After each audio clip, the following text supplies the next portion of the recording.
All right. So Toby Howard is not currently available. We're trying to find him on the phone. I'll do my part of the briefing first. Also, immediately following my briefing, you'll hear from Arif Hussein, the chief economist at the World Food Program, and Maximo Torero, who you just saw, the chief economist for the Food and Agriculture Organization, who will join us virtually to brief on the global report on food crises for 2023. The Secretary General arrived in Nairobi late last night, coming from the Afghanistan meeting in Doha. He spent much of the day at the UN compound in Nairobi, where he met with the senior leadership of the UN in the country, including the Director General of the UN office in Nairobi, Zainab Hawa Bangura, the Executive Director of the UN Environment Program, Inger Anderson, and the Executive Director of UN Habitat, Maimouna Mohammed Sharif. He also met with UN staff, including those recently temporarily relocated from Sudan. He thanked the staff for all the work they do on behalf of the world's most vulnerable people. The Secretary General emphasized his solidarity with Kenya, which is suffering from both the impact of climate change and an unfair international financial system. Speaking at a press conference, the Secretary General reiterated the immediate need for aid to be allowed into Sudan with secure and immediate access so that humanitarians can distribute it to people who need it the most. Noting the turmoil and the violence, the Secretary General called for an immediate stop to the fighting. All parties must put the interests of the Sudanese people first. That means peace, prosperity, and a return to civilian rule, he said. In a short while, the Secretary General will meet with President William Ruto of Kenya. And tomorrow, as we've mentioned, the Secretary General will open the biannual meeting of the UN System Chief Executives Board for Coordination. The Deputy Secretary General, Amina Mohammed, is also in Nairobi, chairing the UN Sustainable Development Group's annual session. Discussions focused on how to boost our country team's ambition and support countries' transitions in key areas such as energy, climate, food systems, education, jobs, and social protection.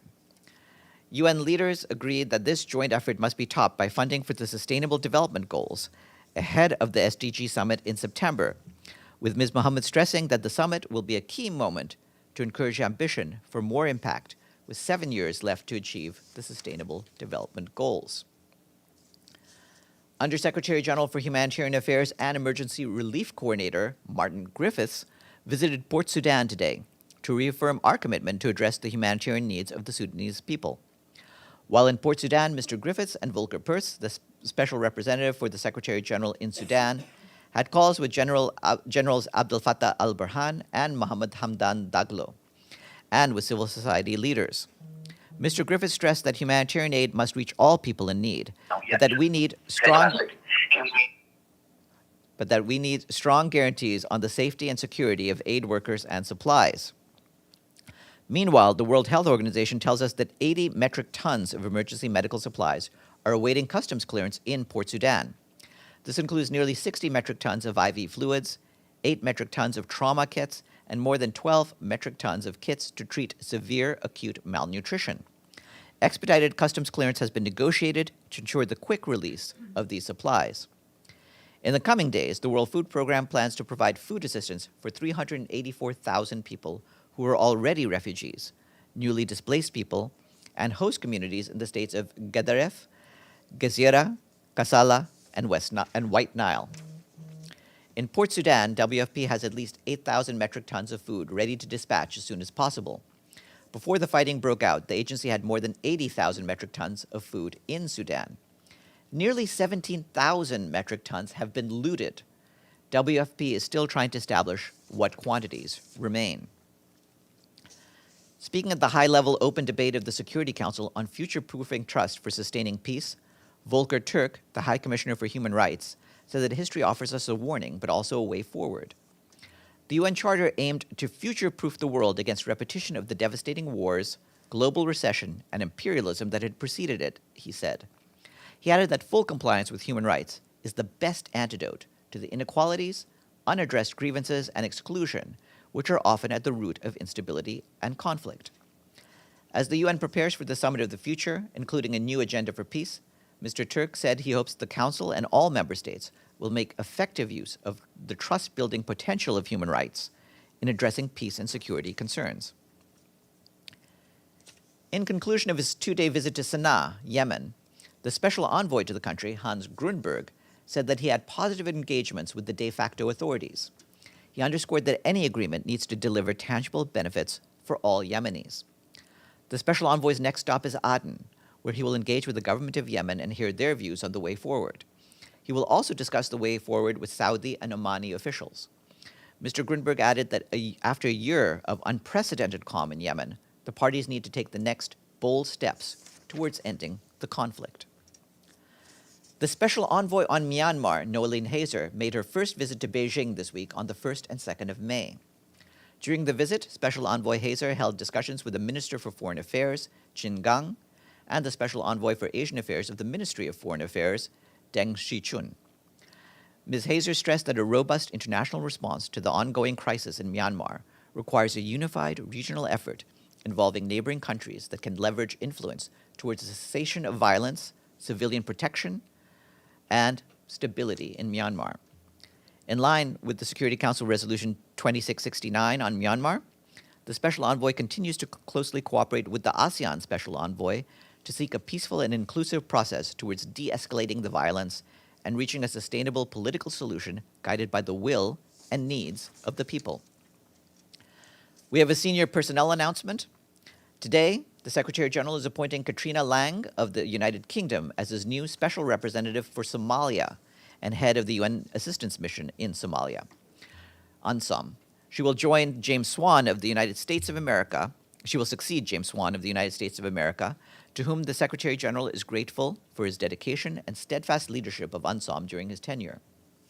Ms. Lang brings to this position over 35 years of experience in diplomacy, development, and international relations, including having held United Kingdom government policy roles in various departments at the national and international levels. Most recently, from November 2018 until April 2023, she served as British High Commissioner to Nigeria. More online. Today is World Press Freedom Day. In his message, the Secretary General says that this day highlights a basic truth, which is that all our freedom depends on press freedom. Freedom of the press, he adds, is the foundation of democracy and justice, but in every corner of the world, it's under attack. As a reminder, 10 years ago, the United Nations established a plan of action on the safety of journalists to protect media workers and end impunity for crimes committed against them. And we have 3 more welcome payments to the regular budget to report. These come from Japan, Tonga, and the United Arab Emirates, and their payments take us to 102 fully paid up nations. And last, before we turn to Toby Harward, tomorrow our guest will be the Executive Director of the Stop TB Partnership, Dr. Lucicia Dittio, who will be here to brief you on the global impact of tuberculosis, particularly in conflict areas. Okay, great. And before we turn to our previously scheduled guests, Arif Hussein and Maximo Torero, I'll take any questions you have for me. Yes, Betul first. Farhan, thank you. You talked about Yemen, and just a quick question on that. When does the UN plan to offload the Zafar oil tanker? Since the purchase of the vessel has been completed, and I believe it went to China and it came back, and do you plan to do that in May? Any specific date? Thanks. Yeah, well, what I can tell you on that, tomorrow, Thursday, the United Kingdom and the Netherlands are going to be holding a pledging event for the FSO Zafar, and so we hope that that will attract all of the necessary funds for the completion of this project.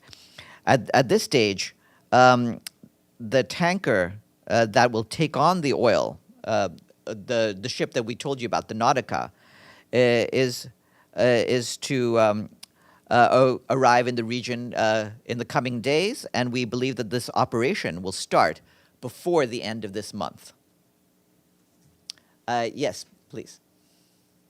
Just a quick question. I don't know if you have a comment on this or not, but this morning, the Kremlin, and I mean, the Russia reported that the Kremlin was attacked by 2 drones. The U.S. has not said they cannot confirm this. Do you have any comment on this? Yeah, on that, what I can say is we've seen these reports, and we're also aware of the statements that were made in this regard by the Russian and Ukrainian authorities. The UN is not in a position to confirm these reports. We strongly reiterate our call on all concerned to refrain from any rhetoric or action that could further escalate the conflict. Yes, Edie. Thank you, Farhan. Just wanted to clarify a couple of things. First, the 17,000 tons that's been looted, is that across all of Sudan? How much of it is in Darfur? And secondly, is Mr. Griffiths staying in Port Sudan, or is he going to Nairobi to the Chief Executive Board meeting? And thirdly, do you know anything about contacts between anybody in the UN and the two generals? Well, for your first question, the World Food Program reported about 17,000 metric tons having been looted out, and this is out of the stock of more than 80,000 metric tons of food that the agency had in Sudan already, in different parts of the country. So the looting occurred in many different areas. You would probably be able to get more details from the World Food Program itself about where the specific looting occurred, but they are right now in the process of trying to evaluate the stocks that were lost. Right now, Martin Griffiths is in Port Sudan. He, in fact, spoke to the press earlier today. I believe some of you even joined if you were up early in the morning to hear from him. So he'll be there for some days. I don't know at this stage whether he'll be able to go to the Chief Executive's Board meeting, which is starting basically tomorrow. But we'll see whether he can go to that. As for the political talks on Sudan, as you know, our special envoy Volker Perthes has been working on this issue, and he is in close contact alongside his partners in the trilateral mechanism as well as key member states in having exchanges with the parties. Mr. Perthes' goal is an immediate halt to the violence with the view to reaching agreements on a durable cessation of hostilities. And of course, what we're doing is coordinating our efforts with those of the African Union, the Intergovernmental Authority on Development, and other key regional member states. And close coordination of our efforts is essential. So Mr. Perthes is also engaging with the conflict parties on the facilitation of humanitarian access and the provision of assistance, and he's doing that alongside Martin Griffiths, of course, who's now arrived there. So that's what I can say about the various diplomatic efforts. I don't have any particular breakthroughs or announcements to share with you. Pam. Thanks, Farhan. A little follow-up to the question on the drones in the Kremlin this morning. You made a statement, but does the UN see this, whoever is behind operating the drones, as escalatory and maybe the pretext or reason for countermeasures? Thank you. Well, I think you heard what I said, and I'd repeat it, that we want everyone to refrain either from rhetoric or from action that could further escalate the conflict. Alan? Oh, thank you, Pam. Just asked my question, so I'm fine. Well, that's great news for me. Kristen? Thanks, Farhan. Our guest mentioned the need for much more international support and funding for Sudan. Is there an appeal out or coming, or is there a number? I'm sorry if this has been out and I've missed it, but do we have a number yet? Right now, we're still at the stage of evaluating the needs. As you know, for 2 weeks, we were essentially flying blind because we were not able to really go out around and determine what the needs are. So we're trying to determine those, and at that point, we can come up with a more extensive appeal. Yvonne.